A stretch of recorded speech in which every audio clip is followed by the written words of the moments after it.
Welcome everyone. Today we have our another new episode, and this episode is very important because we have our some brilliant mind from around the world. We have Mr. Debashish, Mr. Adam, we have Mr. Saleh, Mr. Fariz, Mr. Ashikur, Shotarupa, and Remy.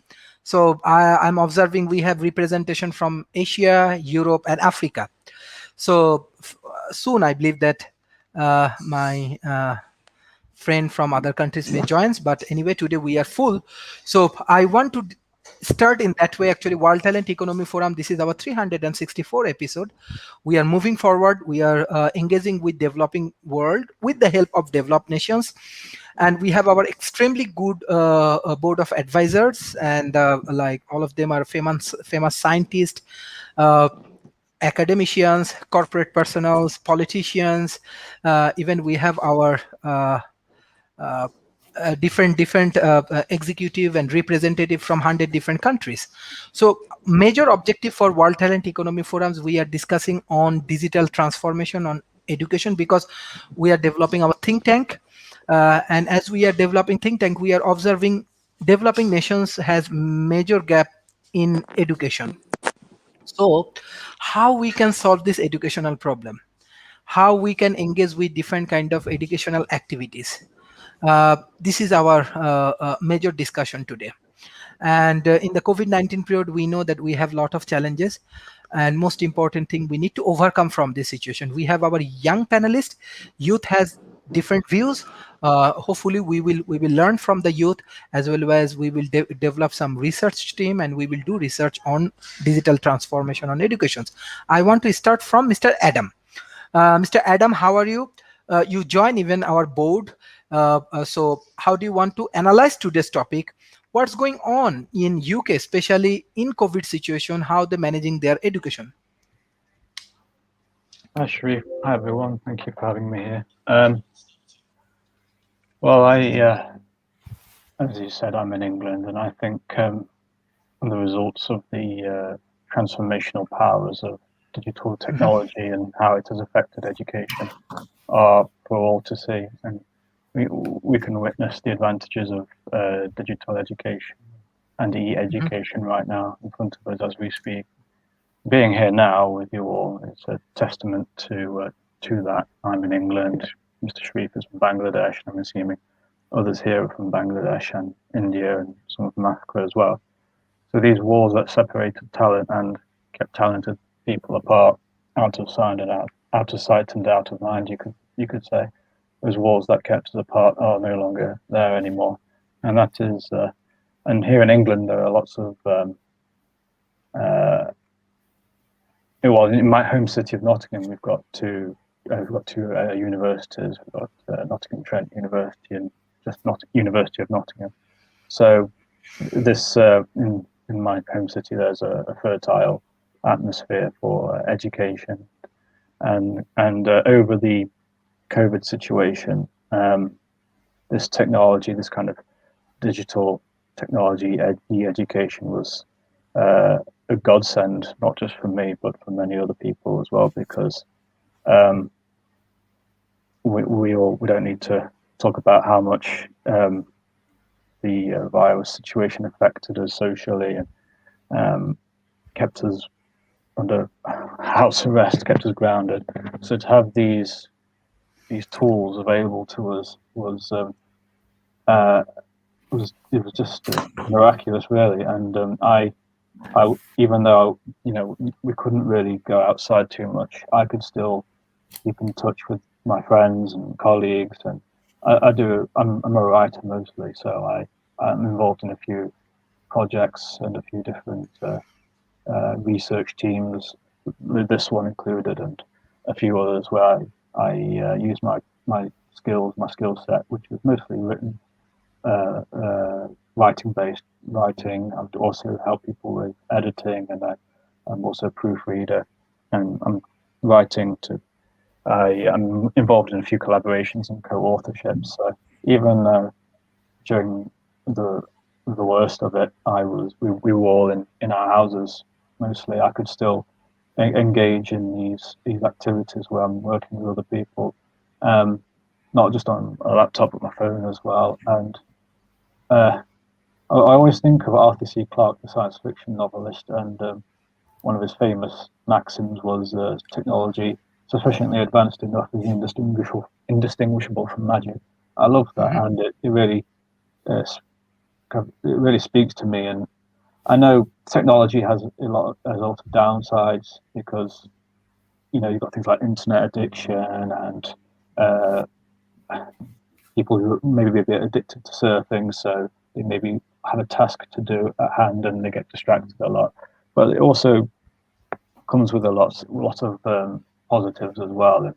Um, into an educational lens, I have probably learned more within a couple of years of uh, teaching myself skills and knowledge myself on using a computer than I did at school. So I'm very hopeful that uh, our global civilization will um, that we will witness a kind of renaissance and a new enlightenment like we did a few centuries ago, like in Europe, because the, there's no knowledge that is too inaccessible. There are no facts that are too obscure. There are no skills that are not recorded on the internet somehow. So I think this kind of technology will allow us to become polymaths, basically. Um, so yeah, I do have a lot of technology to thank for this. Thank you, Sharif. Thank you. Thank you. So already from Indian Global Chamber of Commerce, Mr. Shaurad already joined with us. Thank you for joining today's, because today's session is very important. We are discussing on digital transformation for education. Especially, I want to discuss with Mr. Faris, because they are running an excellent projects in Malaysia. Crazy, I'm also working with them, and they are actually uplifting the Malaysian community. Mr. Adam, actually, yes, I am from Bangladesh, but long time I live in Malaysia. This is very beautiful countries. Even World Talent Economy Forum launching some of the exclusive event in 25 Octobers for developing resilient Malaysia. And Malaysia has a target to develop a sustainable ecosystem. So World Talent Economy Forum actually part of that, and it will be one of the largest Asia Pacific public-private partnership. So hopefully all of the young people, those who join today, they will enjoy our session and they will support our initiative. Mr. Faris, so I directly want to go to discuss with you regarding your projects, because your project I find is very interesting. It's actually uplifting the Malaysian communities, and I want to see this kind of projects even in India, even in Bangladesh and Pakistan and Indonesia. So how you develop your project, especially Crazy, what type of initiative right now you are taking to developing your skill-based community? All right, thank you very much, Mr. Sharif. So basically, at Klazi, we are aiming to solve two types of problems, Mhm, two main distinguishable problems. The first one is to help students and fresh graduates to upskill themselves, because we studied that most of the fresh graduates and students are not ready, even though they are already finished their studies in their universities. Uh, it is also applies to both public and private universities. So mhm, that is the first problem that we are trying to solve. The other one problem is um, there are also passionate people that is interested to teach their passion. So they do not have a platform for them to to express their passion and teach whatever they have as their experience. So uh, uh, by trying to solve these two problems, we came up with an idea. So in the end, we want to make education gig economy. So anyone can teach if you have the credentials, if you have the knowledge, the experience. So we want mhm, education can be gig economy. mhm, It can be the next gig economy, because as you can see, current gig economy uh, works or tasks is quite menial for most of them. right? For example, uh, riding bikes to send foods, sending parcel, traveling from places to places, it is quite dangerous. So we are providing the opportunity for these people to benefit from their knowledge and then teach their passion while earning money. Uh, so that's all from me. Thank you. Thank you. Mr. Abu Sufyan, you are a researcher, you are a writer, and you are a futurist leader as well. I believe that you have many interesting thoughts. So what we can do for future educational development?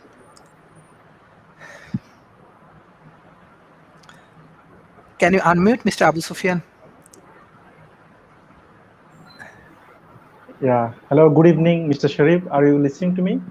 Yes. Can you hear me? Yes. Okay. So good evening, everyone. So most of the people are from Malaysia, and we have Adam from UK, right? Yes. Okay. So actually, I want to focus We on have a people from educational India. aspect. We have people from Okay, India, Mr. India. Shankar, India Global Chamber of Commerce President. We have people from Bangladesh. We have people from India, UK, and Malaysia. Yes. Yeah. And So it is Sharad very is from difficult to. Yes. Sharad is from Melbourne. Oh, Sharad is from Melbourne. I don't know. He already quit or Melbourne. something. Okay. Anyway. So it's very difficult to say in a single word like good morning or good evening. It's very difficult. However, good evening, everyone, and I'm really happy to see everyone talking about something really important about digital transformation and how digital world is actually shaping the world. So I can ask everyone a simple question, that is, can you identify a single aspect of our life which is not influenced by digital transformation? Is there any aspect of our life? I think everything, everything, everything Everything, just, yes. including the space, like those who are doing the research from NASA, from International Space Station. Also, they are also affected. I mean, the whole world and the space. So, actually, we cannot get rid of whatever problem digital transformation can bring along. We can only address them. We can only deal with it. We can face with it, but we cannot get rid of it. As Adam said at the beginning, that this very conversation online is a signature, is a sign of how digital world is connecting people and how we are affected by digital platforms. And so it is a reality, first of all. And secondly, I want to say that digital transformation is not something that will happen tomorrow or that will shape our world after a decade or next year. It is happening as we speak. It is happening just right now. So we have to think fast, we have to think efficiently to solve the problem related to education. Because actually, in this segment of the discussion, I will only focus on the bright side, or what are the potential future that digital transformation can contribute to educational development. But in the next slot, if I get a chance, if Sharif gives me a chance, I will talk about the challenges or the problems. So in this segment, very briefly, maybe I will talk another 1 to 2 minutes so that everyone else can speak as well. So I heard a speech from one of the founders of 10 Minutes School from Bangladesh. Anyone here know about 10 Minutes School? Yes, I know. I know. Yeah, I know that. Okay. Okay, so it is a digital education platform, and it's one of the founders, Ayman Sadiq. He said that one of his class was watched by and he taught about millions of 10 million plus students, which he calculated that he had to take class for 70 years to get to teach this much amount of students. That means what you can do when it comes to education, what you can do with a digital class, if it is of quality, if it is of value, it is a lifetime's work for other people if you want to do it physically. So there is a great potential. And the second example I want to give about the Khan Academy in the United States of America. They have about 6.8 million subscribers in YouTube. Can you imagine that? It's an education. It's not about Shakira. It's not about dancing. It's not about Katy Perry. It's about education. 6.8 million people subscribe their channel only on YouTube. They have website. They have other platforms. That means there is a great potential for digital education, and especially in the first world countries, especially the countries that are equipped with enough materials, enough technological support. But when it comes to developing countries and let's say poor countries, economically poor countries, it's really tough for them. So that is a separate segment of discussion, and which I will focus on the second segment if Sharif invites me again. But for now, I want to be positive, and I really believe that digital transformation would positively influence the education sector, and we all will be benefited, our children will be benefited, and the next generation and the generation to come in coming months, in coming decades, in coming century.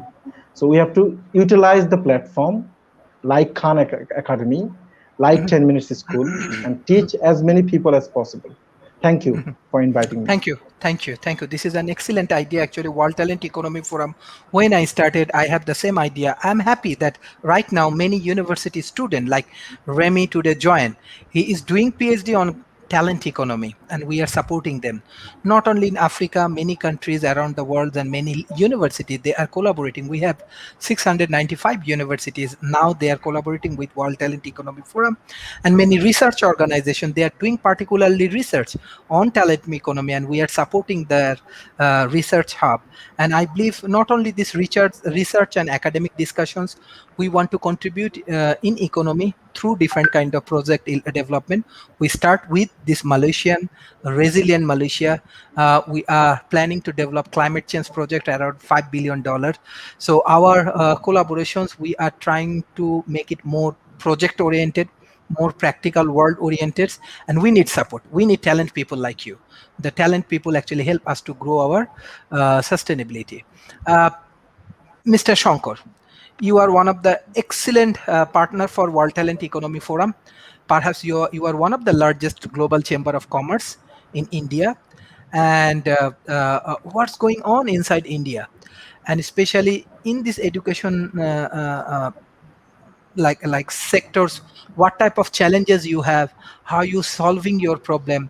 And we already working with IIT Kanpur and different institutions. We are observing they are creating a excellent ecosystem education, like education not only theory based. Right now it's a project based, right? We are not we do not want to do only some research and theoretical aspect. We want to develop different projects and different solution we want to bring, like Crazy. So what is your observation, how we can improve, and what's going on inside India? Good morning, good afternoon, good evening, and good to see all young entrepreneurs and innovators. And it's a wonderful feeling that so much of enthusiasm around the world. And at Global Chamber, we have something called the Young Leaders Program. And sometimes you must check and see what all we are doing. Our idea is that we bring university and industries together, which means the university industry partnership is both for the students and professors. So for the students, we are making it good for them, because it's one thing to innovate something that is one off, but if you make a partnership with a what do you call, a corporate company, and understand the pain points, then it's a different game, because you are tuning in your innovative ideas, your solutions, and actually solving a challenge which the industry has. Accordingly, we are tuned in with what is called the 17 SDGs. So it's great to have the energy of the youth, and it is good to be aligned to something that will truly make a difference on this planet. And that's the broad thinking. Besides that, this morning only I was listening to a colleague, and she said that there is something called Skillshare. It's a new platform, just like Khan Academy and all that. But what's interesting is just 40 to 60 minutes, and you can pick up little skills that are required for your digital transformation.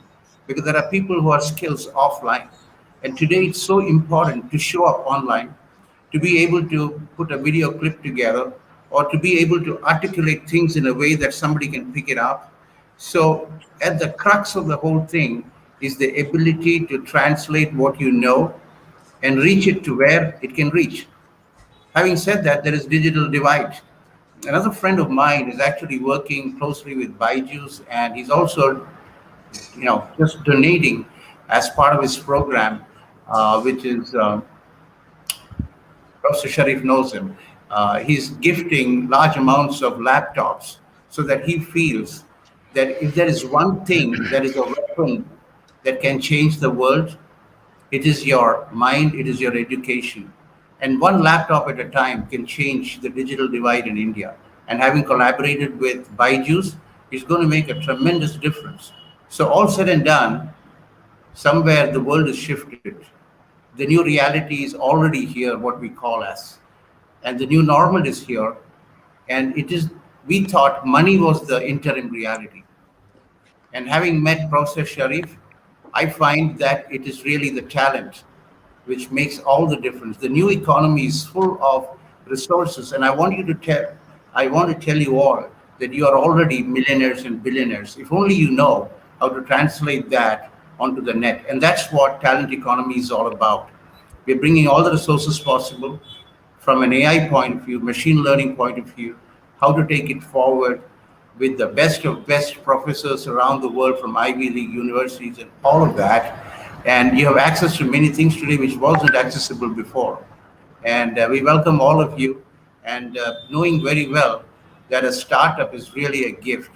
And you don't have to be now shortchanged because somebody said it isn't a great idea. Today, you can really teach the machines, and the machines will give you back all and everything that's required to create your roadmap. And I leave you with that until my second round, where I can probably share some more things. I will take it on from there. Thank you. Thank you. Thank you. Thank you. We have women participation today. Shatarupa, how are you, Shatarupa? And especially, I'm personally doing research on glass ceiling factors. It's a major issue. We are working with Bill and Melinda Gates Foundation. They are also heavily investing in India on and other countries on the glass ceiling factor. So what's going on in the corporations, and what are the present conditions in Bangladesh, especially developing nations, with the women and women participation in corporations and academia?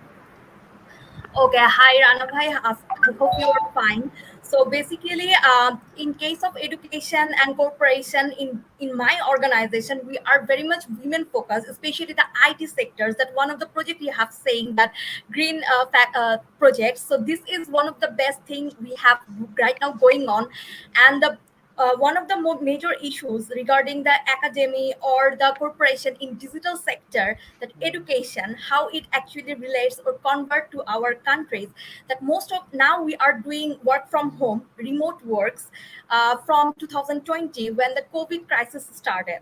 So from then, people actually very much concerned about women corporates and the women colleagues as well, that they are safety first for that reason. So in cases of universities, we are also digitalized, in case like one of my brother and my younger brother and I also are doing digital classes through the Zoom or Google or any other portals. So digital is very much even if in Bangladesh, though you are just saying this is a developing country, but this is a huge changes in the education sector or corporate sector, not only for women but also for men as well. So I can say it's a flip technologies. Like if I say this is a pain and this is a traditional academic or corporate that we are went to offices, but now we are doing home. So this just flipped. It's called flip technologies. That digital just flipped our digital situations, flipped our whole scenarios. That and I think people are really enjoying it doing home office in our country because safety is first. And they are saying that as Generation G is very much focused on digital. I mean, everyone from my born, I think I'm used to regarding YouTube, or we all of have probably we don't have laptops or netbooks enough for corporate works, but we have mobile phone, which is a blessing. I mean, Android mobile phone through which we can easily do or connect with digital things. So in such a way, as Generation G is very much used to in technologies, we also call technology based generation. So I think we are actually enjoying the digital things. I mean, the topic is today is really exciting for me, that digital transformation for better education, it actually makes education very, very broad. Like right now, our teachers or our corporates as an HR, as HR professional. So we also told people that please don't only focus on textbook, also focus on the skills things, because Google, Facebook, they this type of multinational companies, big giant companies, are not only look for the education background but also skills, lots of skills. So I think already MIT and then Harvard University, they are offering lots of free courses as well. I think 10 minute school that Bhai already informed in Bangladesh is very much popular, and they are also giving us lots of opportunities for online platforms, online educations as well. So I think yeah, it's true that Bangladeshi people are very much focused on women concern, but not only women. I think men, youth generation is enjoying these things a lot.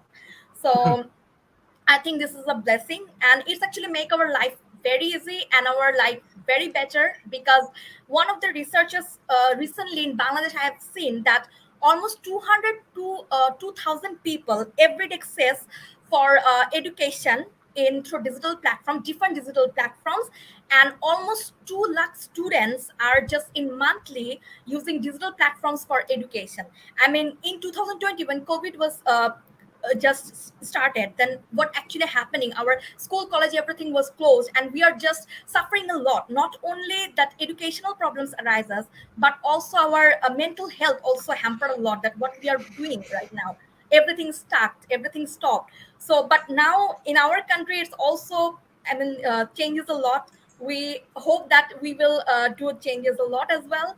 So and it's improving. And one of the most important thing, recently I asked from student that what actually they feel about this digital transformation in case of education. So they said, I'm now flexible, I'm now free, I have empower to access in my class whenever I want, I can enjoy my exam session whenever I free. So this is actually building a platform where we, your generation, are very much empowered, that yeah, I do not need to go to school at 9 a.m.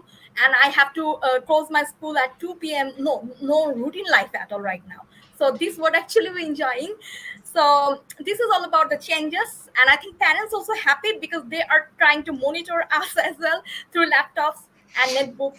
So they are also happy that they finally they are in some condition where they can monitor us as well. So this is all about the situation at this moment.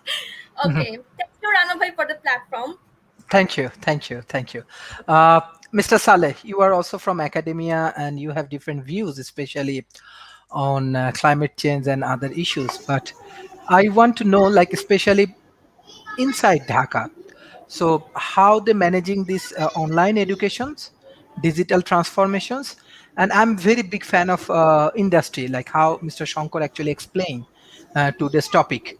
We are working on that. That how a country like Bangladesh, they can more focus on different industrial development from the academy. They know how to engage with that and how to improve uh, this point of view. So what's your view on that particular points and how we can work on that area? Okay, so thank you, Professor Sharif, for giving me that opportunity to say something. So actually, I'm hearing about everybody's comment and everybody's reaction about the digital transformation in the education sector. Yes, I am in the education sector, so I can relate with everything in the focus on digital transformation. So basically, what our Professor Sharif says, so I would like to focus on that particular issue. So like the industry academia collaboration in Bangladesh, although this practice is relatively new in the university sector, but yes, it's happening. And also like as I am an assistant professor of a business administration of a reputed private university of Bangladesh. So the university is also collaborating with different education industries related to the career perspective of the graduates and postgraduate students.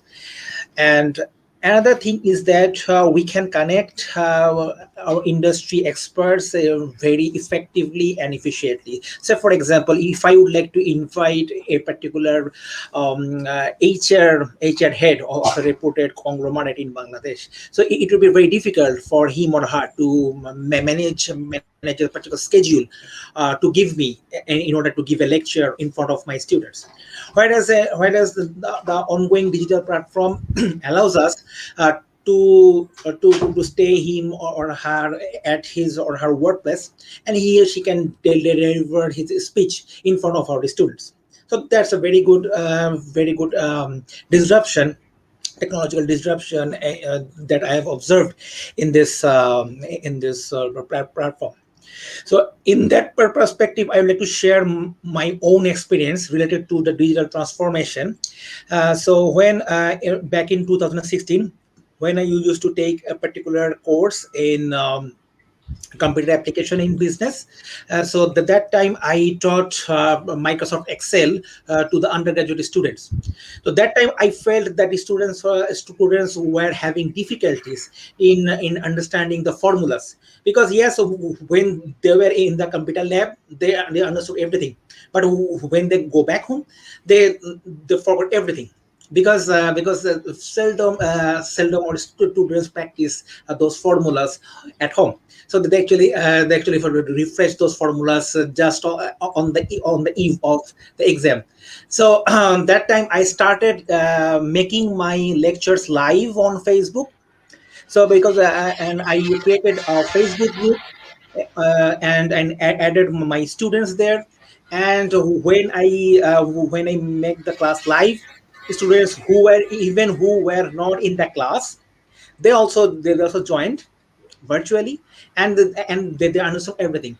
And when exam came, and they did extremely well. So actually, to my concern, digital transformation is not a new phenomena. It's about total feeling, about to what extent we give the quality education to the students. It doesn't mean that we have to give lectures to the countless students. We don't have to think about any commercially thinking that yes, I would capture lots of audience, lots of subscribers. That's not the main issue. The main issue is the quality education. And in order to assure the quality education effectively and efficiently, we must feel that in order to make a better education, we should we should make a blended learning system in Bangladesh, even if after the pandemic gone. That's all for me right now. Thank you. Excellent, excellent. Actually, like World Talent Economy Forum, our YouTube channel, you can find all of the large corporation like Microsoft, IBM, Google's, Ivy League like Stanford, MIT, Harvard, and the many famous universities and the corporations and the politicians and the Nobel Prize winner. They are joining and they are sharing their views on the cutting edge technology, how the collective super intelligence workings and the many climate change issues actually solving. So I believe that if the you can share it in the classroom, it will be very effective for the students. They can understand the industrial experience, what's going on in the developed nations, and beside that they can create more opportunities. I think that how actually clay is growing inside Malaysia, this is also a very good example. Mr. Ashik, are you with me? Okay, in that situation, Mr. Debashish. Thank you, Prof. Sharif. That's a great thing. Like we are talking about digital transformation. So, what's about digital transformation? It's not about the technology, or it's not about the IoT or anything. It's about the system or the strategy which can redefine a system as well as a culture of an organization. So if we go back 2 or 3 years, we can see people are our students are going to their schools, and they are doing the homework and attending their classes and everything. So nowadays, what is happening? we are more into the online sessions like Zoom Classroom as well as Google Meet classrooms and others. So there are some learning management system which is introduced before the COVID-19 pandemic, as well as they are doing some wonderful job. In some case, if we go to your neighbor country like Philippines, Indonesia, you can see like some of the universities are arranging and some of the university are doing some collaboration with a virtual reality simulation. So when we go back to virtual reality simulation, you can focus or you can introduce the online courses like nursing, engineering, and other courses which need to be touched with the faculty members, as well as there are some laboratory things, and you need to touch the body and everything. But this is possible. Like what is happening in Philippines, they are collaborating with some universities. I can mention a platform like Planet, which is a company of Finland. They have some collaboration with universities of Finland, Philippines, and they are launching some nursing programs which will be in online, and they are using virtual reality simulation. So this is called digital transformations. Like everyone are adopting the idea, everyone are feeling this can be possible, and this particular course can be done through online. So on the other hand, what we believe, like what will happen in the online classes, and are they connected, or students are connected with the faculty members or the class or everything. So there is a concept like social learning. The social learning concept is being implemented here. So whenever we are using Facebook, we are commenting on our friends post, and we are sharing them, and we are making some input over there. Whenever it's a good input or bad input, it doesn't matter. But whenever it's about education, it is happening here because the faculty members are posting their documentations and the course materials on the learning management system, and students can do their contribution, as well as students can put their comment, they can question over there, and there are some other students who can also put their comments and who can also solve the problem. So sometimes it happens like faculty don't need to involve here, the students did it by yourself. So this is called social learning. So this concept is being developing nowadays, and it's a very important thing. It's a really important thing. Sometimes what I particularly found out, many physical classes don't have the opportunity to do that social learning, because whenever they are doing the classes, they need to focus on the teachers lectures, and there are no learning management systems. And I do believe in Bangladesh, Malaysia, Singapore, Thailand, Philippines, so in these types of countries, and in this and as well as India, so they don't have any learning management system before, especially before pandemic. So what happened, like they are doing the classes, maybe they can note down some issues and they cannot note down some issues. So this is happening, and this is the major concerning issues which is faced by the students. Like students are forgetting some major points, they might not note down some major points, and they are not doing good in the exam. On the other hand, if we consider the learning pathway, so what is the learning benefit from the student perspective and the teacher's perspective. So some learning management systems are really advanced, and there are a very common concept which is real-time data analysis. So real-time data analysis is really important with the help of artificial intelligence. So with the combinations of AI and real-time data analysis, students and faculty member can trace the students' activities, as well as the university authorities and the authorities who are involved with the education system and the industry. They can also trace the materials as well. So whether the materials is good or not, as well as the faculty member can go through the students' activities, like how many hours they are doing their study, is that enough for them or not. So whenever for example, I'm uploading a content and I'm uploading a course materials, in that case I know, so these course materials need to be done by 30 minutes, and a student need to read it out by for 30 minutes, otherwise it cannot be done. So whenever we found out, most of the students are just going to the content, and they are not staying on the particular content, and they are moving out. That means the content is not up to the mark, and the particular course material is not up to the mark. On the other hand, if we frequently see and the real-time data analysis, and where we can find out the students and the other things are not doing the concentrating, or not doing the study as well. So we can see all the data analysis and all the real time scenario.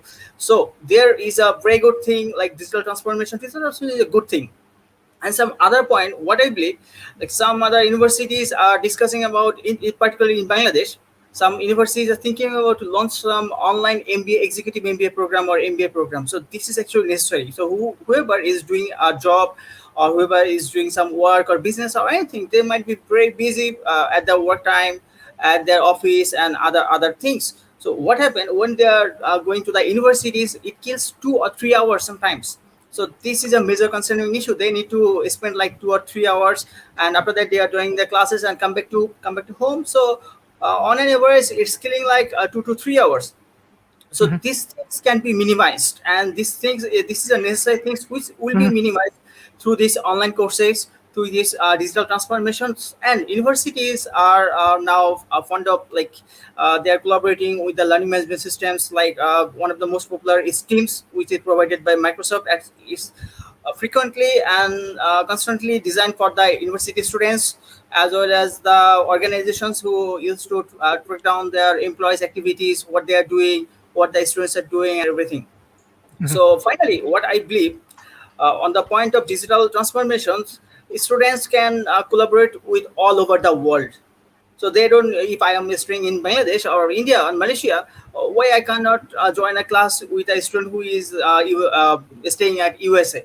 So they can do this as well. So they can share their view, and there will be a cultural exchange as well. So these things can be possible only if we promote the digital Mhm. transformation. Thank you Mhm. very much. Mhm. Sorry. Thank you. Thank you.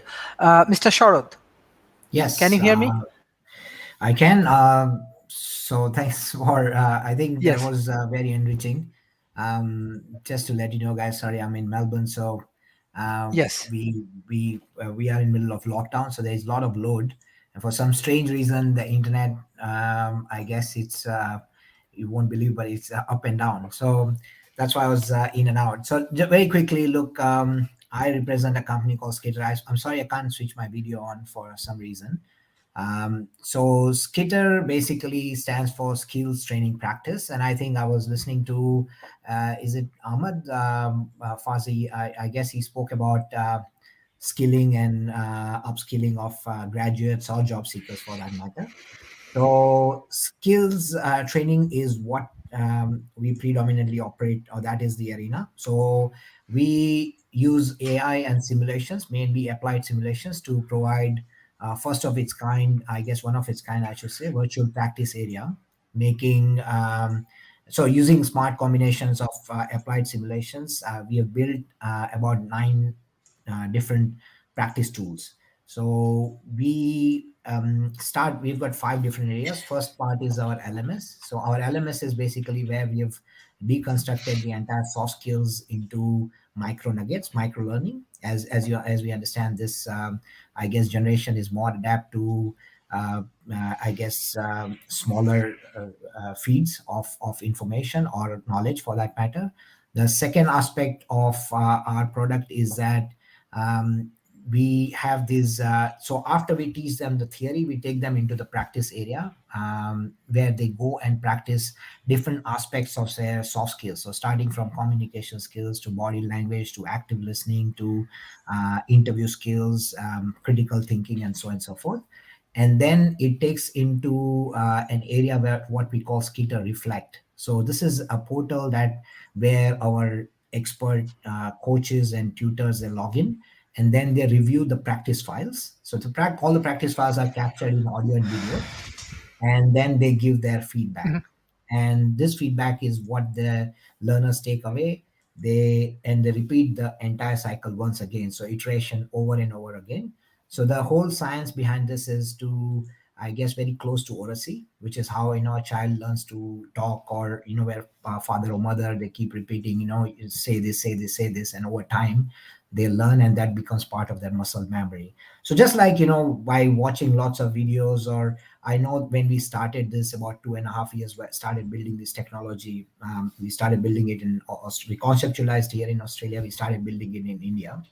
I know that majority of the players, I mean, that was a stage where I think one company came and took over 86% of the market just by test prep. Test preparation, was a main offering, and we developed this technology purely to deliver, I guess, practice-based learning rather than just content creating or just some sort of a delivery miracle. We wanted to get into a technology that allows people to practice and acquire skills, because that's how they retain the most value. So this, in a nutshell, so ours is in an interactive learning technology, which obviously is predominantly targeted towards graduates and job seekers in college and universities. We also have another offshoot we built for school, so starting from year 6 to year 12, where we teach them life skills and soft skills once again. And obviously, if any of you is interested in finding more about it, I know I've got only 2 minutes to speak. So I guess we can talk at length about this. We would like to connect with preferably with each one of you. But if not, then I'm happy to just answer questions, if at all anyone wants to connect. Okay, thank you. I think Shatarupa and Abu Sufyan, Mr. Abu Sufyan, if you open your camera, because our audience has many questions and sometimes they want to interact with our speakers. Open your camera because our audience has many questions. Mr. Abu Sufyan. Okay, thank you. Mr. Ashik.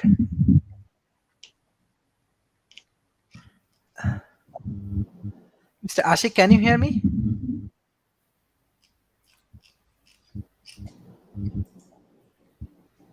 Mr. Ashik, can you hear me?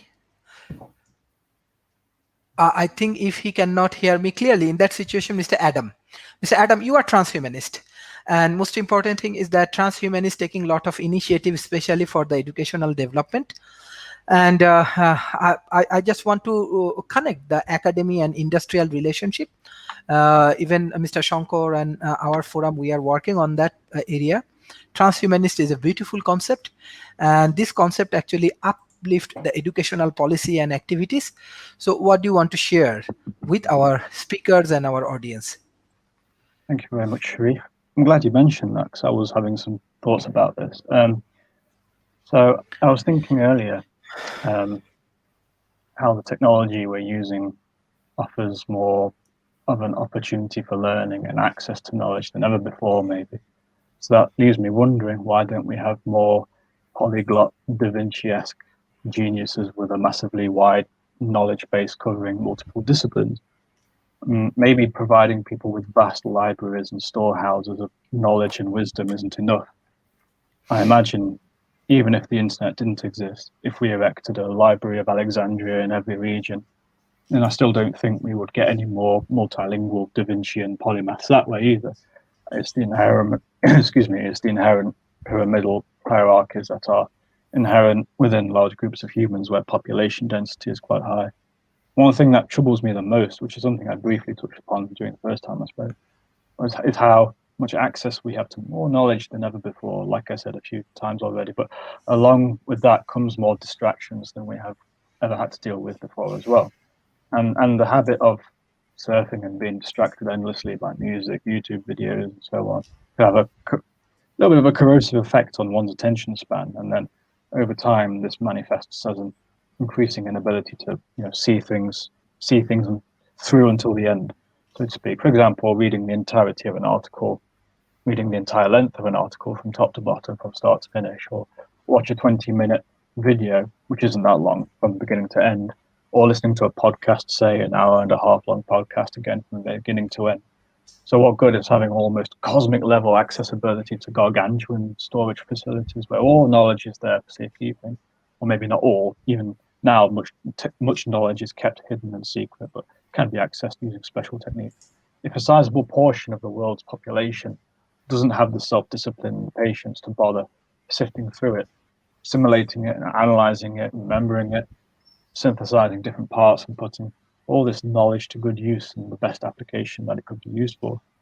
To use the historic Library of Alexandria as a metaphor again, what good is building such a library and having it open to people from both public and private sectors alike if people get too easily distracted by a magic fruit tree near the entrance to the library that tempts people away so that they don't even have a chance to step foot into the building. So as someone interested in knowledge, the study of knowledge, knowledge about knowledge, meta-knowledge, epistemology, I suppose there's an interesting dilemma and thought experiment. So the neurological effects of screen media consumption, digital technology interaction, remote learning, and so on is an area of study which I feel is important, yet mostly overlooked, unfortunately. The effect of these technologies on our brains and our children's brains, particularly the human prefrontal cortex, neocortex, forebrain. And this is something important to look into with regards to education and how the results of studying such phenomena affect people's ability to learn, remember, and apply their skills, their training, their education. What are the implications of digital tech consumption within education? Again, remembering education, skills, training, knowledge is crucial, obviously, needless to say. But if some of our digital habits have an atrophying effect on people's memory, retention capabilities, where they are teachers, students, or what, then what is the way forward? So to address transhumanism, hopefully some of the emerging technologies and therapeutics of emerging technologies and medicines that could be considered transhumanistic could provide some therapies like maybe genetic therapies or some kind of prostheses that will allow greater retention of memory, greater self-discipline, and greater levels of delayed gratification than augmented humans.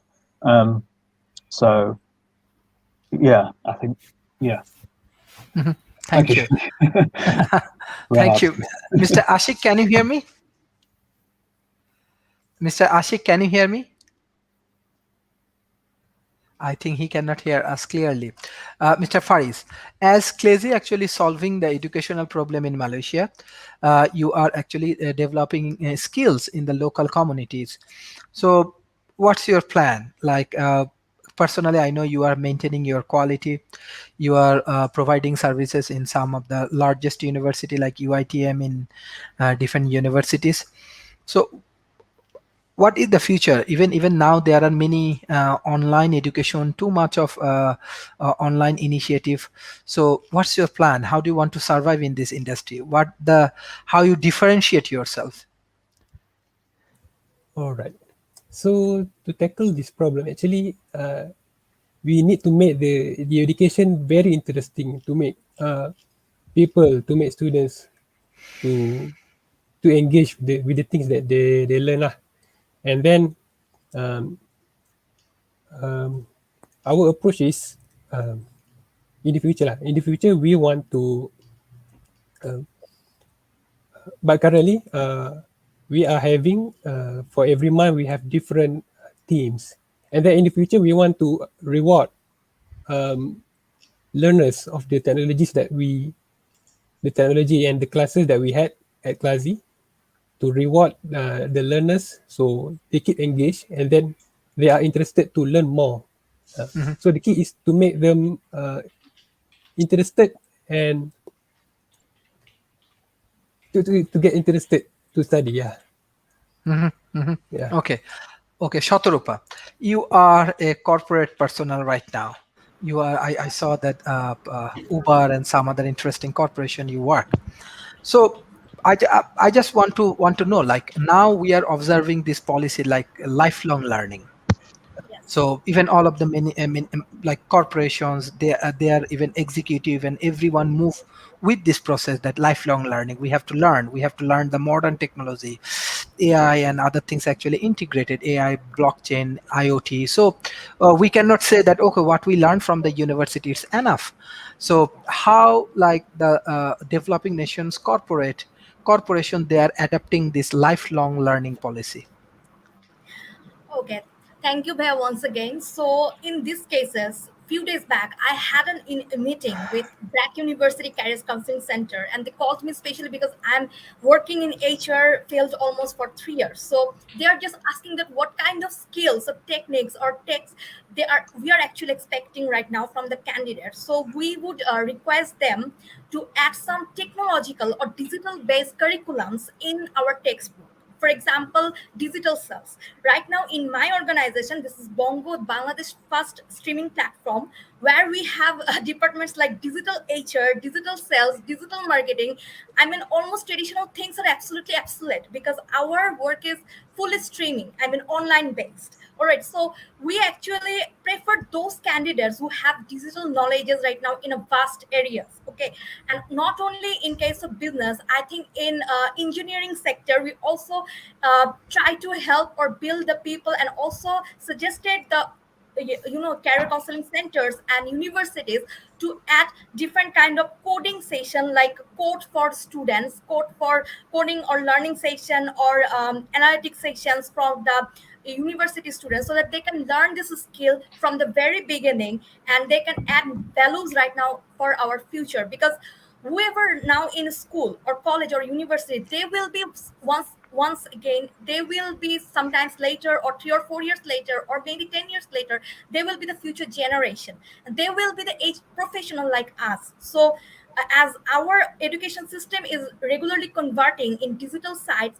so we are basically from HR perspective, we are just recommending all universities to introduce different kinds of curriculums regarding digital based technologies. I mean, already lots of I think you already heard about upskill. They are regularly giving lots of coding based trainings to the different kinds of students, and trust me, almost 6 years, 5 years, 4 years age of the people are just interesting for coding languages. I mean, because they are used in YouTube. One of the student is only 6 years, and she just told me, Apu, I just love to learn coding. Yeah, so because App is still giving me this platform from YouTube, I can understand what is children coding.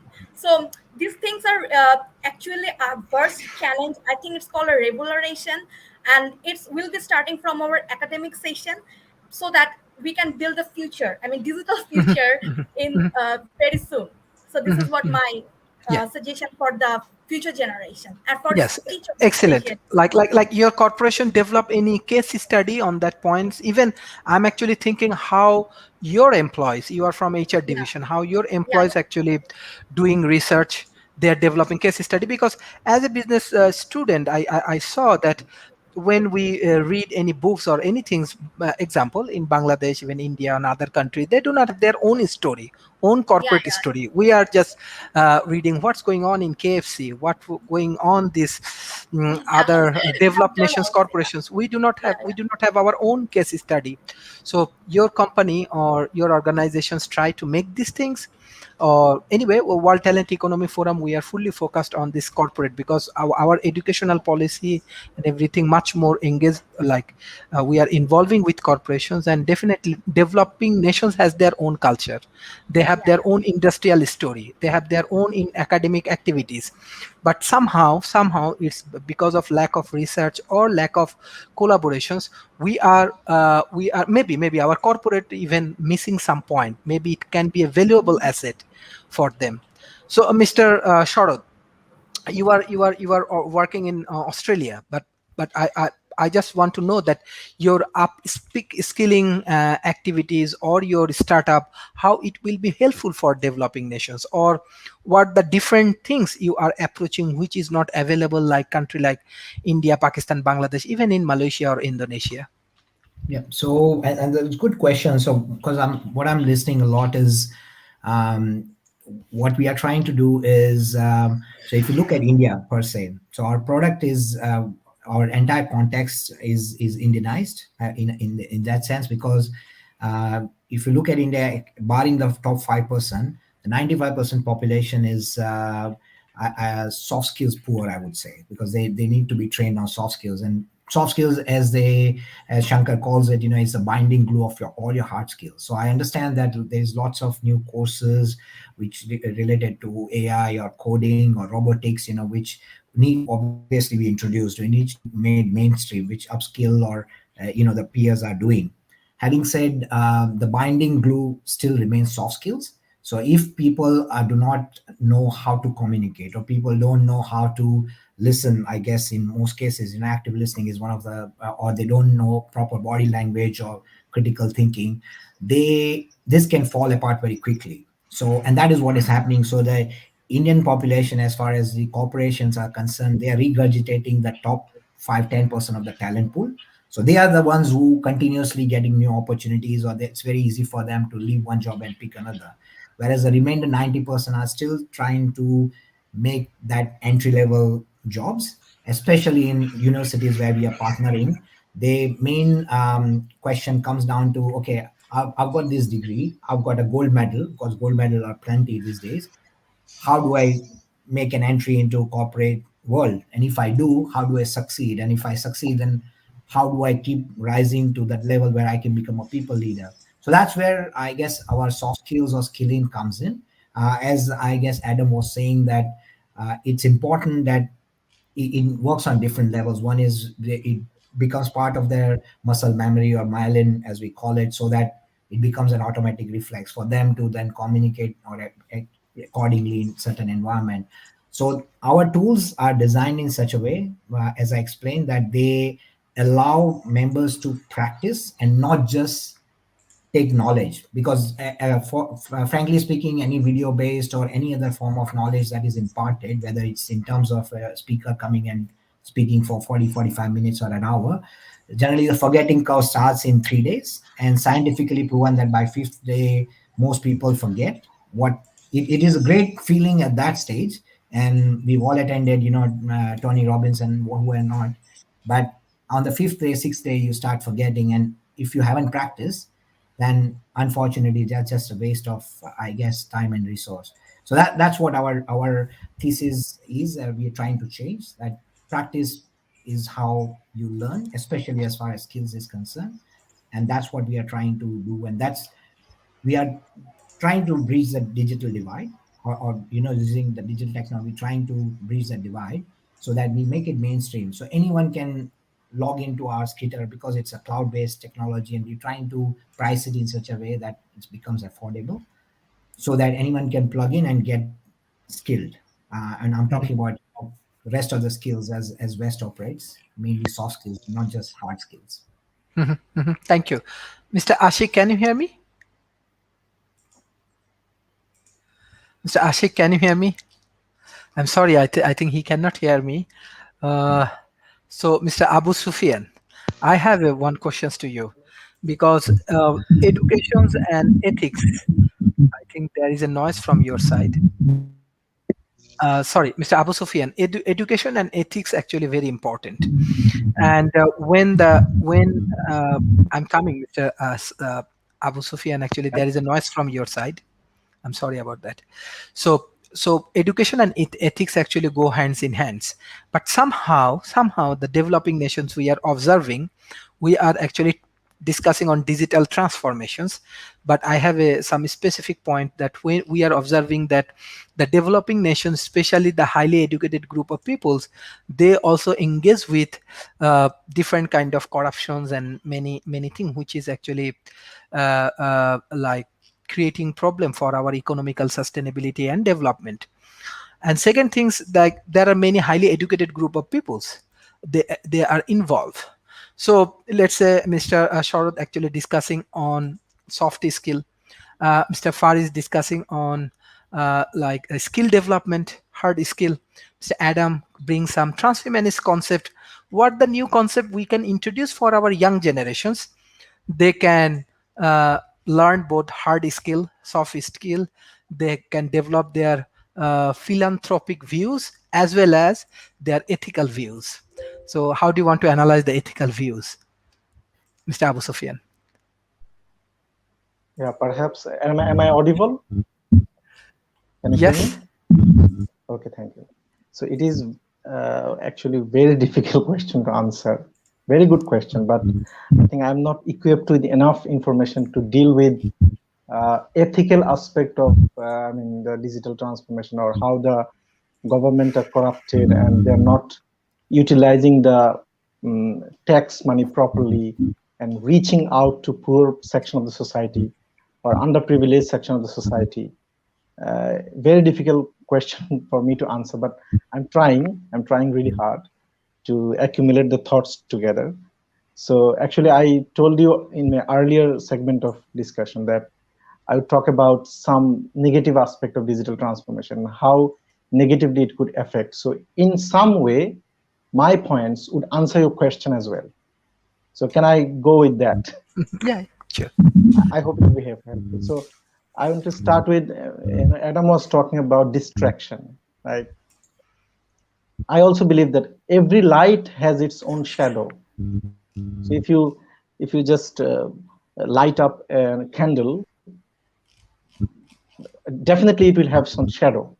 So similarly, digital transformation, digital education, no matter how wonderful it can have some serious negative implication in the society, in a nation, and also individual, someone's life.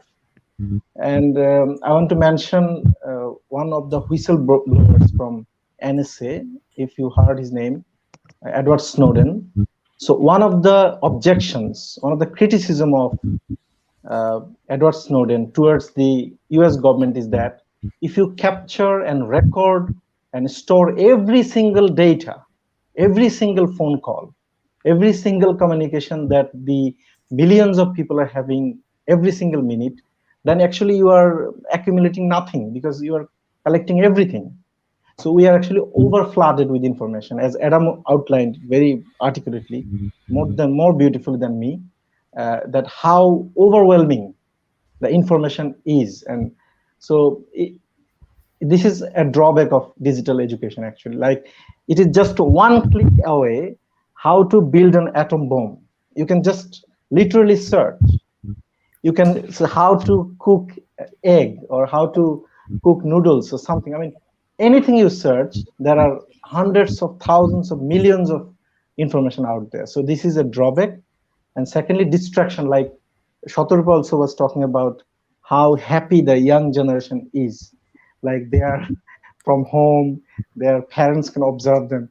But if you look at the downside of it, that actually they are being distracted by technology. They're being, instead of focusing in a classroom, one-to-one or in a group, interacting with other classmates, that would be a wonderful environment for learning. So they're at home, stuck at home. So it's not that good for them. And I think it has some mental health implication as well. So if you could invite next time maybe a psychologist, someone from psychology department, that person can shed some light on how psychologically the digital transformation can affect a child or a student or a teenager. And third problem is unequal or unequal access to digital platforms. So actually our society is based on hierarchy. There are upper class and the middle class and lower class. You can never ever eliminate it. The socialists and communists tried it in Russia, in China, they failed terribly. I mean, the society is in such a way that actually you can never eliminate the class differences. So there will always be inequality. So our attempt, our drive as young people and also people who have some opportunity to get educated and some opportunity, we need to push the policymakers and the governments to actually provide educational materials to those underprivileged. I mean, you can never eliminate the class differences, and people will always have, some people will have lots of money, some people will have no money. So it is the way it is.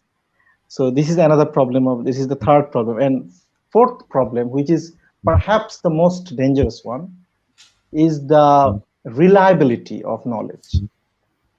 So there is a term called pseudoscience, and also there are lots of websites distributing and providing information that are absolutely propaganda based, absolutely false. You cite an example from Donald Trump's election campaign, how they manipulate US government's people, and about Hillary Clinton. I don't want to be politically correct, or I don't want to get into politics, but that is a reality. And also there is a term called post-truth.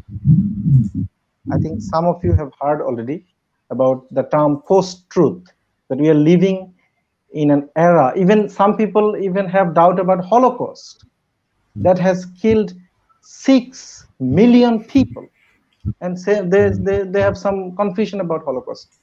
And also there is a genocide in 1971 in Bangladesh. You know, there is this genocide committed in Myanmar to the Rohingya people. So these are facts. And so with digital transformation, with digital education, it is becoming more challenging which information is true and which information is false. So it is our responsibility as university graduates and as educators, as teachers, as leaders, or whatever you call it, some kind of responsibility we have to provide people, to provide the students and young mind with information that are true, or at least close to truth, if not entirely true. So this is a huge challenging issue. And last, I'll take another minute for ethical issues that Mr. Sharif put upon me. This is a huge burden for me that I'm really struggling to answer. Uh, I don't see any hope in near future that the government like Bangladesh, Pakistan, India, Uganda, or Nigeria, they would transform into a more corruption-free society, or they would be more ethical. I don't see that hope within at least a decade. So maybe after 20 years or 30 years, maybe things would change. So we have to live with that disparity. We have to live with that inequality. We have to live with that millions of students not getting digital tools, millions of students are not able to go to school. So we have to help them, and we have to live with this reality. So on the ethical question, I'm just surrendering myself. I have nothing to say. Maybe God can save them, and I can just pray for them. Thank you so much, and thank you everyone for listening to me. And if you have any question, I'll get back to you later. Thank you. Thank you. Thank you. Thank you, Mr. Abu Sufyan. It's an excellent discussion. But one point, like World Talent Economy Forum, we are advocating for modern science, engineering, and technology. We have a highly exclusive partner from Ivy League, like Transhumanist, and the many research organizations and the corporations and even the government body. I believe that if we follow the peer review process, maybe we can abolish many of the wrong process. So peer review process is very important. We need to introduce, even though I discuss with many of my students, I think even the university from the beginning, from the undergraduate level, they need to go for this peer review process. Then when actually anybody produce any knowledge or anything, they at least maintain the ethical point of education. This is number one. And number two is we believe that education is the big things. This is the ultimately way of solution for all of the problem. If we have educated nations, then can solve many problem. But fact is that we cannot move with the three different strategy. Let's say we have religious educations, we have national curriculum, we have international curriculum. That is the way that we are actually creating some gap in the developing nations we are creating. So we believe in one education policy for global community. Even we are lobby for one education policy. Even the World Bank and the World Economy Forums and everywhere we are discussing how we can introduce one education policy for everyone, because the developed nations has one education systems, as well as developing nations has three different education system. You cannot minimize the gap. Someone from underprivileged background, that's why he get and one education system. Someone has some financial capacity, they go for another education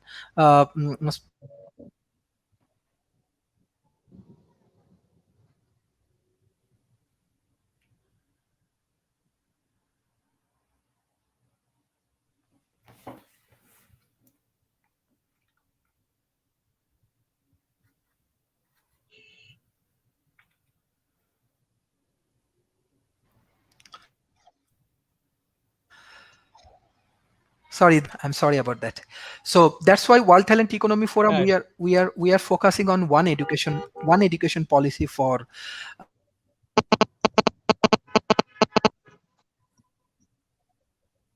and this is the way of solution. But we need to work as a team. Individually, me or our 50 or 60 members of World Talent Economy Forum, our board of advisor, maybe they cannot. We need more young people. We need different views. We need different culture, different people. That's why individual one day Every week Monday I try to dedicate this day for the talented people like today's speakers, because yes, maybe we have many corporate guy and professors and the senators, but we need more young voice. The young people has the ultimately, they will take the responsibility, they will change the society. This is very important. So Mr. Saleh, what do you think? Like, even I am wrong, I want to correct myself. Do you believe that if one country has 3 education system, it actually creating problem? So we are discussing on transformation or how we can solve these things. Okay, so thank you. So it's actually very difficult to answer because yes, I think so, because a country having 3 parallel educational sector, it creates gap. Not only gap, it creates like inequality at the end of the day. Because say for example, if a student who come from the religious education background, he or she thinks a particular phenomenon, or he or she has some particular perception that he or she has been developed from educational institution. And these 3 streams cannot be properly matched in a particular segment. So for example, like at the university level, when I was a student of Dhaka University, also I used to be a teacher of different private universities in Bangladesh. I observed that the students from those 3 streams, like, is it is actually it's normal, and like the common phenomenon. They cannot adjust to each other.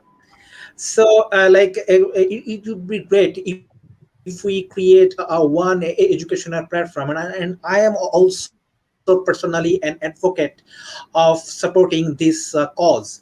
That I also want that a country should promote one education system, and that would eradicate the inequality, that would eradicate those unethical practice, and that would abolish some social taboos that we are having in our everyday life. So yes, that would be great. And also I would like to congratulate to the World Talent Economy that yes, you are thinking about this particular phenomenon. So like yes, so that would be very great. As an academician, I also support this. Mhm, mhm. Thank you. Thank you. uh, I think Mr. Abu Sufyan, you want to add some point On what? On one education system in a country or what? one education system? Mr. Abu Sufyan, one education system. Oh, yes. Are you talking about, sorry, are you talking about Bangladesh alone, or you're talking about the Indian subcontinent, Developing or nations, yes. Every developing nations has many. many education system? Okay, okay. So okay, so the problem, actually, if you ask me, then I would definitely support if you categorize education system, like one group of people will be educated in religious studies, another group will be educated in mother language, another group of people will be educated in French or English or a foreign language. That would create immediate, uh, immediate kind of difference between people. Like if you are educated in English medium, and if I'm educated in Bengali or Hindi or a local language, then you would see me, you will look down upon me, like, okay, I'm English and I know English, and you don't know, and something like that. And also, if you only know about religious education, there is another problem, that you are being deprived of knowing secular world and secular knowledge about Marxism, communism, about science, about evolution, about many other things. Perhaps you can disagree. There is no problem. You don't need to believe in evolution. You don't need to believe in communism, but you have to actually know what are the thoughts, what are the scientific view of evolution, what are the socialist point of view. So I think in a way you are paralyzing a section of the society by depriving of them the secular education and secular knowledge.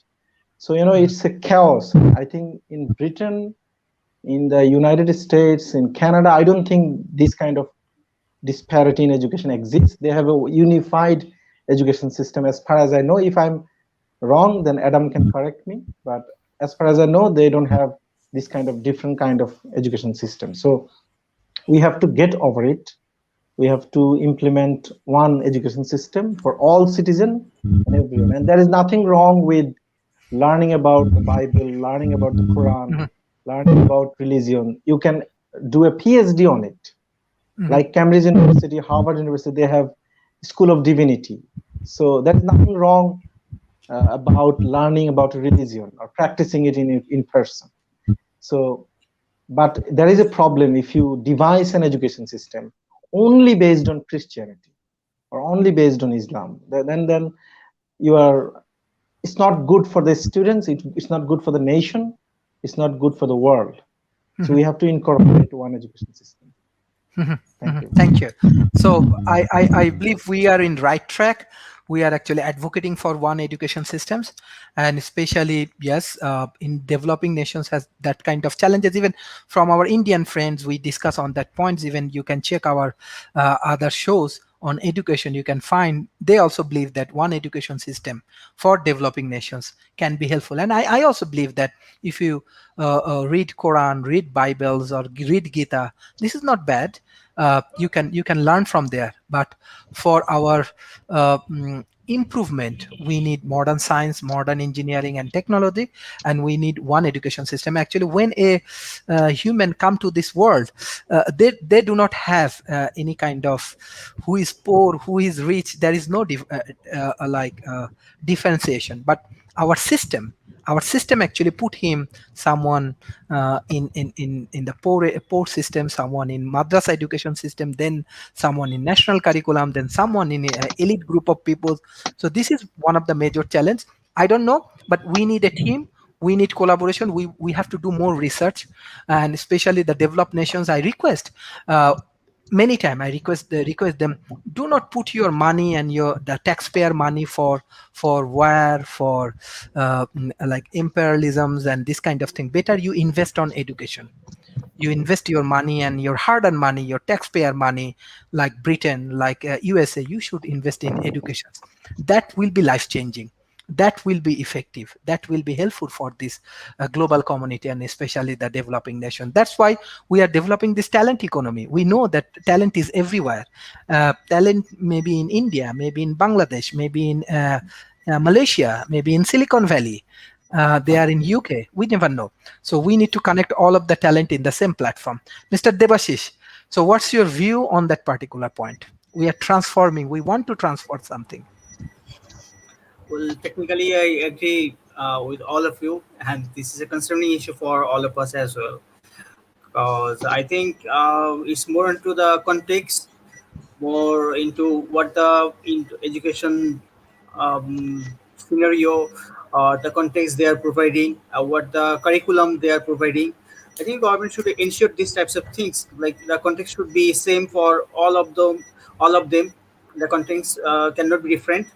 So if we can ensure that, I think more of the developed nations like USA, Finland, Canada, Australia, and some other countries like this, they are ensuring like the curriculum is same for all of the institute, whether the language is different or they might run it in different languages. And there are some communities, and you will know it very well, like some different communities, they might go with a different languages, so they might run it in a different languages. And there are some schools and colleges which is run in Chinese languages and some other languages like French or Spanish as well. So if government can ensure whatever the language is, if the context, if the curriculum is same, then I think it's complete fine, because it's all about knowledge. It's all about what they are getting from the book, or what they're getting from the teachers and institute. Thank you very much. Thank you. This is actually excellent discussions. And digital transformation, not only the digital transformation, we are thinking in entire transformation of the education system. This is the best point of the this open dialogue. And I believe that this kind of open dialogue actually help us to understand each other. We have to understand the developed nation, the developing nations, and we have to understand different cultures, different views, and that is the way we can improve. And education is the key. Education always the key for development. So I believe we need to more involve with educations. We need more investment in education. We need all of the best talented people in educations.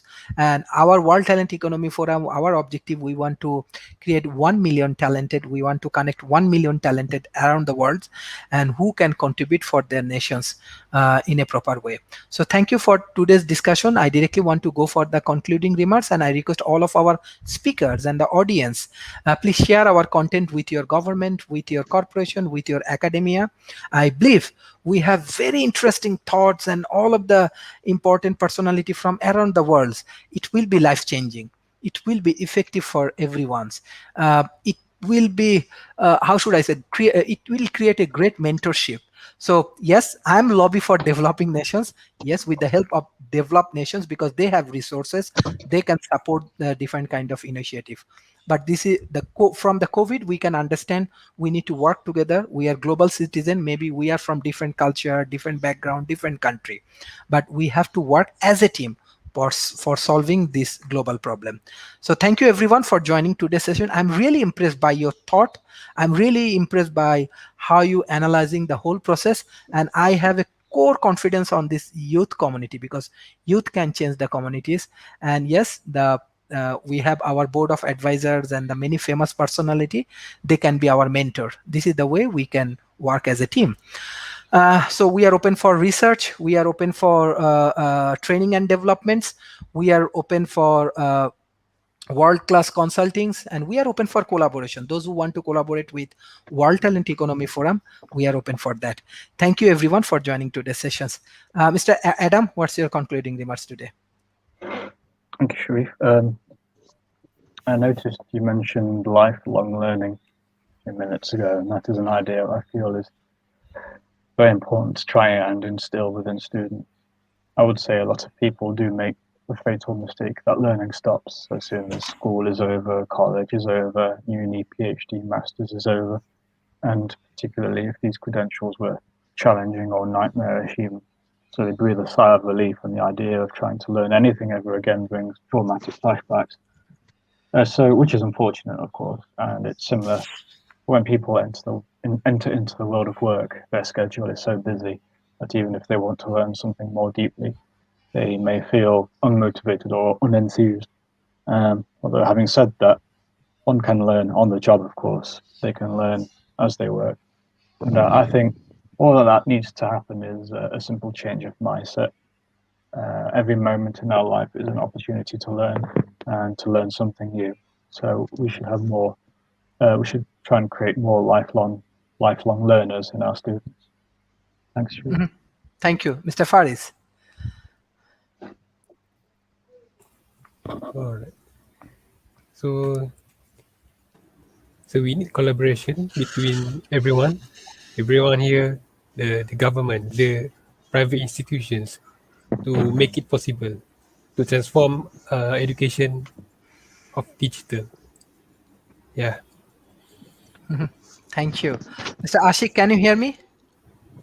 Yeah, I can hear you. Can you hear me? Oh, yes. At the end of this.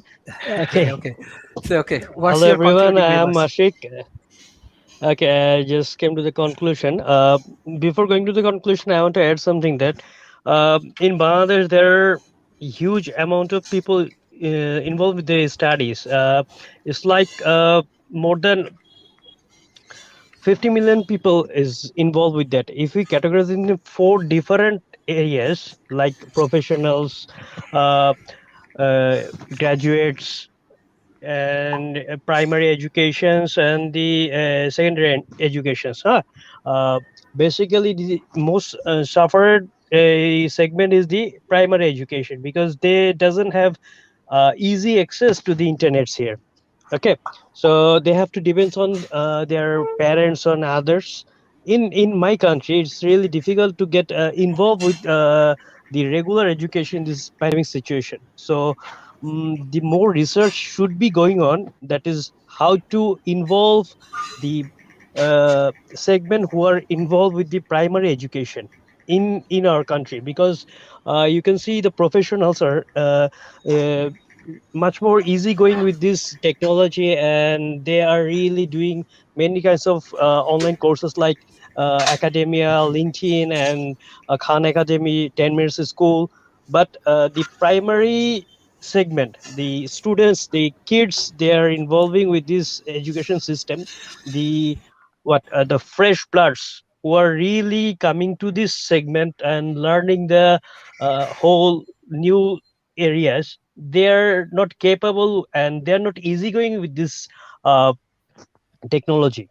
And in my country, as we was talking about the three medium of education, which is much more creating complexity for them, because in the people who are involved with the uh, uh, education with related to the religions, they are not much more technology friendly, and the people who are much more uh, getting the education from the international ground, they are much more easy with the technology. So digital education is not creating an equal platform for everyone in this pandemic situation.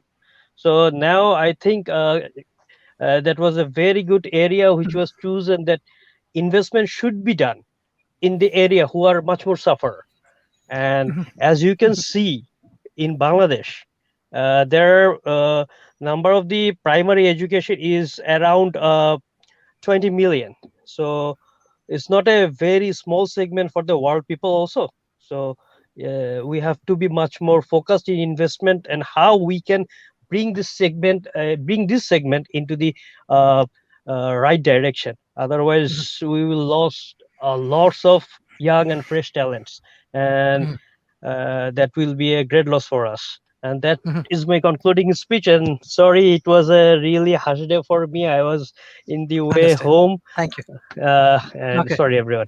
Thank you. Yes, Thank you, yes. everyone. We also know that internet problems, and especially Starlink, they will solve this internet related problem, and this will be valuable solution for developing nations. Soon, I think they will launch their initiative. And second things like World Talent Economy Forum year 2022 in some point in Serbia, with Tesla. You know, the Tesla, Nikola Tesla, born in Serbia. He was actually Serbian American. We are actually arranging a conference. Definitely I will be chair for that, so I will invite you. It will be one of the largest conference. All of the tech guys, the famous personality like Elon Musk, Bill Gates, and all of the famous personality will join in our conference in year 2022, and it will be in Serbia. So World Talent Economy Forums also organizing these things. So a lot of excitement, lot of challenges, and lot of good news we have. So we need more people, and we are inviting you if you want to join, like Adam actually fellow of World Talent Economy Forum as well as the brand ambassador. So those who want to join in a World Talent Economy Forum as a fellow, so you can join. We have very interesting projects, so these projects you can join, you can help us, and we can grow together. So Mr. Sharad, what's your concluding remarks today? I guess I'll. There's a Chinese proverb. It says, which I'm guessing everyone's heard, but give a man a fish and he'll eat for a day, and you teach him how to fish and he'll eat for life. So that's, I guess, one skill at a time is what we are trying to do. Because I believe that technology is a beautiful thing, in spite Mhm. of, whichever way you look at it. Like you said, and he rightly pointed out, with a click of a button, you can look at something which is very destructive, but at the same time, with a click of a button, it can really change your life. Mhm. And that's what it comes down to, and it's our responsibility, whether together or individually, to see how best we can do that. I guess giving education, uh, eventually it comes down to one thing, is giving that ability to um, distinct wrong from right, and good from bad. How you use it, how you apply it, is something that is going to be never ending. So our job is, as you said, world forum is to try and unify and try and come up with, not so much so as a magic pill or a curricula, which is going to address all of it, but just giving them those skills and ability to make those decisions. That is something that can change lives, I believe. Mhm. Thank you. Thank you. Shatarupa, what's your concluding remarks today? Okay, I met today lots of genius people, excellent speeches, and I'm really thankful. I would love to join as a fellow in this forum because I really, you know me from the university life, so I really love to do this thing so that I can meet lots of young stars and I can gain lots of knowledges and I can do something for as well for my country and for all over the world as well. So thank you so much. This is a very nice meeting with all of you. Thank you. Thank you, Shatarupa. I really happy that you want to join. I'm very happy because now many young people, they are doing PhD on talent economy, and there are the talent peoples, young talented people, and beside that you can find all of the famous people in World Talent Economy Forum in 364 episode. I think Mr. Adam regularly join. You can find all of the famous people from IBM, Microsoft, AGI Lab, like UNs and World Economy Forums, Ivy Leagues. Many famous people actually join in World Talent Economy Forum. They are supporting our initiative. Even Malaysian government take very seriously World Talent Economy Forums. We are launching public-private partnership dialogue in Dubai Expo. Even the Biden administrations, from Indian Prime Minister office to the different developed nations, big corporations, they are joining in our open dialogue. And we believe dialogue is the way of solutions. We believe that we need to collaborate, we need to be open-minded, and we need to meet with the like-minded people. So like-minded people actually change the society. So that is the way we want to work together. So thank you, Shatarupa. If you want to work with us, we are really happy and we want to invite you all. Mr. Devashish, what's your concluding remarks? So thank you, Professor. It's a nice session, I have to say. As well as I would like to give you some good news as well. As Bangladesh Education Ministry is doing some research on that. Like we have some issues with primary school students and faculty members as well. So regarding the training, regarding the resources, and on the terms of digital transformation, so they have the lackings of the instruments and the digital devices as well, so they are not getting the access of the digital devices. So government is taking care of that, and government is thinking of that. Maybe near soon they are providing some equipments to the schools as well as the colleges, so that students can interact, and students can at least get to know what is these things and how to operate these things. It's a very good news, and I also seen some news from the ministry and some good newspapers of Bangladesh like Daily Stars, and they are saying uh, maybe near future they are also they might have some LMS as well to teach the students as well as the faculty members who are on the teaching for primary schools and colleges as well. Thank you very much. Thank you. Mr. Saleh, what's your concluding remarks today? So yes, so it is a really pleasure to have here, and also to thank you, Professor Sharif sir, for inviting me here as a discussant. And I have learned many things from the distinguished guests that are presenting here. And one more thing I would like to add that we can't avoid the digital transformation. So like we need to adapt it. So because the technological disruption is important for the development of the nation, and also make the country and the world sustainable. So it would be great if we incorporate digital transformation in our overall education system of the world, not limited to any developed country or the developing country or LDCs.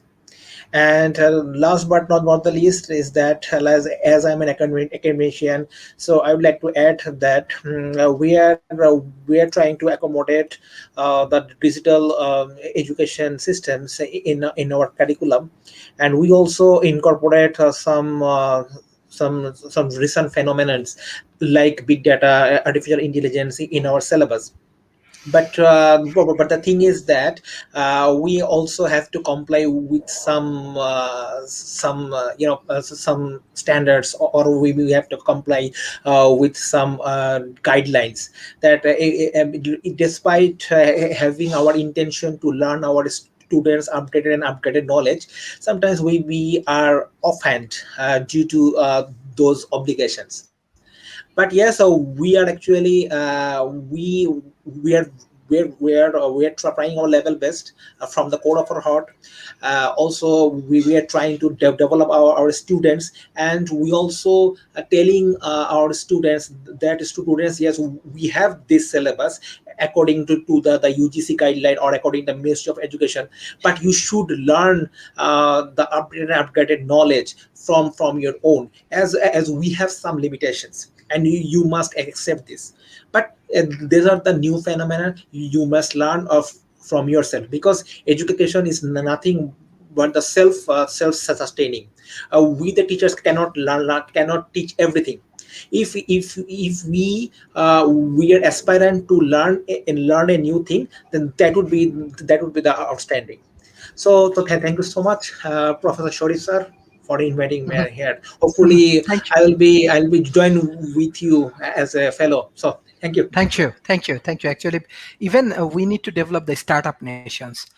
India actually creating very good example. Malaysia, Singapore developing startup nations. Even World Talent Economy Forum, we are helping India in Pune even for startup village. Italy and Japan government for developing the startup village.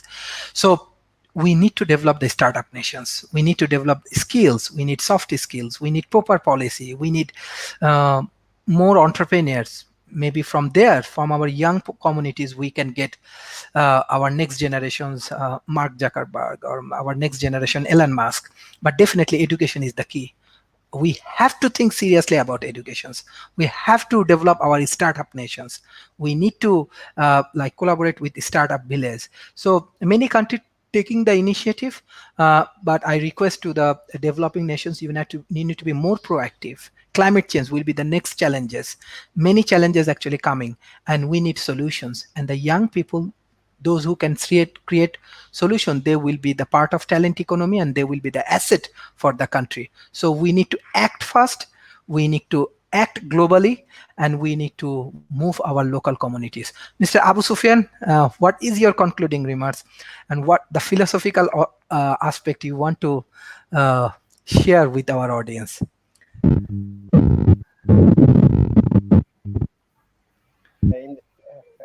In the concluding remarks, it is impossible to incorporate a philosophical aspect. That would take half an hour. However, so talking digital education and digital transformation, I'm actually thinking about the people who more than 1/3 of the population of this planet, like more than 40% people, have never got access to internet.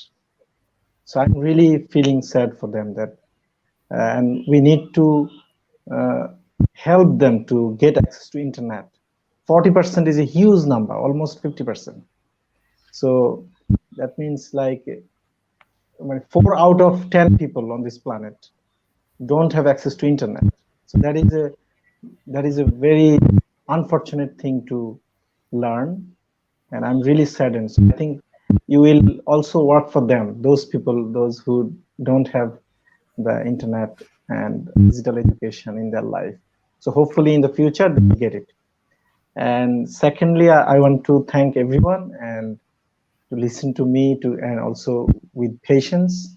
And I really enjoyed every single one of his perspective and how people can differently think on a same subject, on a similar subject, but different minds and different kind of thoughts, on sometimes thoughts, but articulated and presented in entirely different way. So I really enjoyed the discussion, and like Mr. Shah, he Chinese proverb.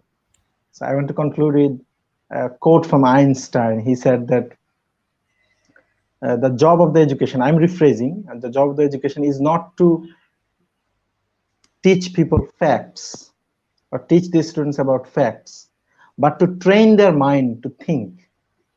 So we have to keep in our mind that the young generation, whatever means they use, whether they learn through digital transformation, digital education, or offline, online, whatever the means of education is, whatever way they use, we have to teach them how to think.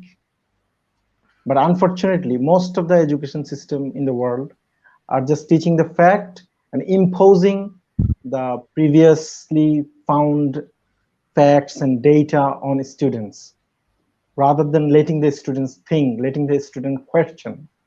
And I think many of the universities are also failing terribly, and including in the Western university, in the Western academia. So it is an unfortunate scene for me to witness, because I grow up believing that university is a place where new knowledge will be brought about, new thinking will be produced.